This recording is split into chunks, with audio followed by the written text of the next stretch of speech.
ನಮಸ್ಕಾರ ರೀ ಎಲ್ಲ ದೊಡ್ಡ ಮಂದಿಗೆ. ನಾನು ನಿಮ್ಮ ಪ್ರೀತಿ ಹುಡುಗ ಮುರುಗೇಶ್ ಹಿರೇಮಠ್ರಿ. ಹಂಗೆ ದಿನಕ್ಕೆ ಇವತ್ತು ಕೆಲ್ಸಕ್ಕೆ ಹೋದರೆ ಕೆಲ್ಸಕ್ಕೆ ಹೋದ್ಮೇಲೆ ನಮ್ಮ ಫ್ರೆಂಡ್ ಕಾಲ್ ಮಾಡಿದ, ಮಗ ನಿನಗೊಂದು ವಿಡಿಯೋ ಕಳಿಸಿ ನೋಡು ಅಂತಂದ. ಅದು ಏನು ವಿಡಿಯೋ ಐತಿ ಇಲ್ಲಿ ನೋಡ್ರಿ. ಮಾಡ್ತಿದ್ರಾ ಮೊಬೈಲಲ್ಲಿ ಇವತ್ತು ಲಾಸ್ಟ್ ಇದೆಯಲ್ಲ. Hello sir hello. हाँ लास्ट है आज, रिचार्ज कराना चाहिए ना. Your last is in recharging is day. Today no today.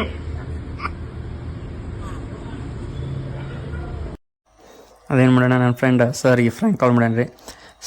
ಅದ ವಿಡಿಯೋ ನಮ್ಮ ಕಷ್ಟ ನಾನು ನೋಡಿದೆ ರೀ. ಅಷ್ಟೊತ್ತಿಗೆ ಹಂಗೆ ನಮ್ಮ ಸರ್ ಫೋನ್ ಮಾಡಿದ್ರೆ ಯೋಗಕ್ಷೇಮ ವಿಚಾರಿಸಿದ್ರಿ, ಹೆಂಗದಿಪ್ಪ ಅಂತ ಹೇಳಿಂದ ಆರಾಮದಿನ ಸರ್ ಅಂದೆ. ಅಷ್ಟೊತ್ತಿಗೆ ಹಂಗೆ ಟೈಮ್ ನೋಡಿದ್ರೆ 1 ಗಂಟೆ ಆಗಿತ್ತು ರೀ. ಸೀದಾ ಮನೆಗೆ ಊಟ ಮಾಡ್ಕೊಂಡು ಬಂದಾರೆ. ಊಟ ಮಾಡ್ಕೊಂಡು ಬರೋಷ್ಟಾಗಿ ಮತ್ತು ನಮ್ಮ ಡ್ರೈವರ್ ಫೋನ್ ಮಾಡಿದಾರೆ, ಅಣ್ಣ ಇವತ್ತು ಸಂಜೆ ಟ್ರಿಪ್ ಬರೋಂಗಿಲ್ಲ, ನೀವು ಹೋಗ್ರಿ ಅಂತಂದ. ಹಂಗೆ ನೋಡಿದ್ರೆ ಸ್ಕೂಲಿಗೆ ಬರೋಟಿಗೆ ಟೈಮ್ ಆಯ್ತು. ಹಂಗೆ ಮತ್ತು ಗಾಡಿ ಸೆಲ್ಫ್ ಸ್ಟಾರ್ಟ್ ಮಾಡ್ಕೊಂಡು ಹುಡುಗರು ಡ್ರಾಪ್ ಮಾಡಕ್ಕೆ ಹೋದಿವಿ ರೀ. ಡ್ರಾಪ್ ಮಾಡ್ಕೊಂಡು ಹಂಗೆ ಬರಾಗ ಒಂದೊಂದು ವಿಡಿಯೋ ಕ್ಲಿಪ್ ಐತ್ರಿ, ನೋಡಿರಿ.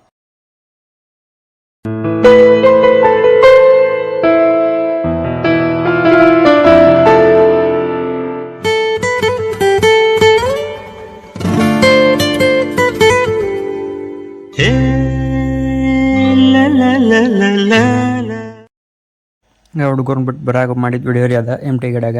ಸೊ ಹಂಗೆ ಬಂದು ಸ್ಕೂಲಿಗೆ ಬಸ್ ಹಚ್ಚಿದೆ ರೀ. ಬಸ್ ಹಚ್ಚಿ ಸೀದಾ ಹಂಗೆ ಗಾಡಿ ತೊಗೊಂಡು ಮನೆ ಕಡೆ ಬಂದಾರಿ. ಮನೆ ಕಡೆ ಬಂದು ಫ್ರೆಶ್ ಅಪ್ ಆಗಿ ಚಾಗಿ ಕುಡ್ಕೊಂಡು ಹಂಗೆ ನಮ್ಮ ಫ್ರೆಂಡ್ ಅಂಗಡಿ ಕಡೆ ಬಂದಾರಿ. ಇದ ನೋಡ್ರಿ ನಮ್ಮ ಫ್ರೆಂಡ್ ಅಂಗಡಿ, ಮಾವ ಬೇಕ್ರಿ ಅವ ಶೂ ಅಂತೇಳಿ ಕೋಲ್ಡ್ ಡ್ರಿಂಕ್ಸ್ ಅಂಗಡಿ ಇದ್ರಿ. ಅಲ್ಲಿಗೆ ಬಂದಾರಿ. ಅವ್ನ ಜೊತೆ ಕೂತು ಹಂಗೆ ಸ್ವಲ್ಪ ಟೈಮ್ ಸ್ಪೆಂಡ್ ಮಾಡಿದೆ. ಮತ್ತು ಅಲ್ಲಿಂದ ಗಾಡಿ ಸೆಲ್ಫ್ ಹಿಡ್ಕೊಂಡು ಸೀದಾ ಮನೆ ಕಡೆ ಹೊಡ್ರಿ. ಇದ ನೋಡ್ರಿ ಶೈನ್. ಆ್ಯಕ್ಚುಲಿ ಇದು ನನ್ನ ಕಡೆ ಇರ್ತೈತಿ ರೀ, ಡ್ಯೂ ಅಪ್ಪಾಜಿ ಕಡೆ ಇರ್ತೈತಿ. ಅಲ್ಲಿಂದ ಮನೆಗೆ ಬಂದೆ. ಮನೆಗೆ ಬರೋಟಿಗೆ ಟೈಮ್ ಆಗಿತ್ತು. ಊಟ ಮಾಡಿದೆ ರೀ. ಊಟ ಮಾಡಿ ಮಲ್ಕೊಳಕ್ಕೆ ಹೊರಟೆ ರೀ. ಇದೇ ಇವತ್ತಿನ ಲಾಗ್. ಹೆಂಗೈತೆ ಹೇಳ್ರಿ. ಎಲ್ಲರಿಗೂ ಇಷ್ಟ ಆದ್ರೆ ಲೈಕ್ ಮಾಡಿರಿ, ಶೇರ್ ಮಾಡಿರಿ, ಹೊಸಬರಿಗೆ ಹಂಗೆ ಸಪೋರ್ಟ್ ಮಾಡಿರಿ. ಎಲ್ಲರಿಗೆ ಟೇಕ್ ಕೇರ್, ಬಾಯ್ ಬಾಯ್, ಗುಡ್ ನೈಟ್ ರೀ. ಮತ್ತು ಮುಂದಿನ ಲಾಗ್ದಾಗ ಸಿಗ್ತೀನಿ.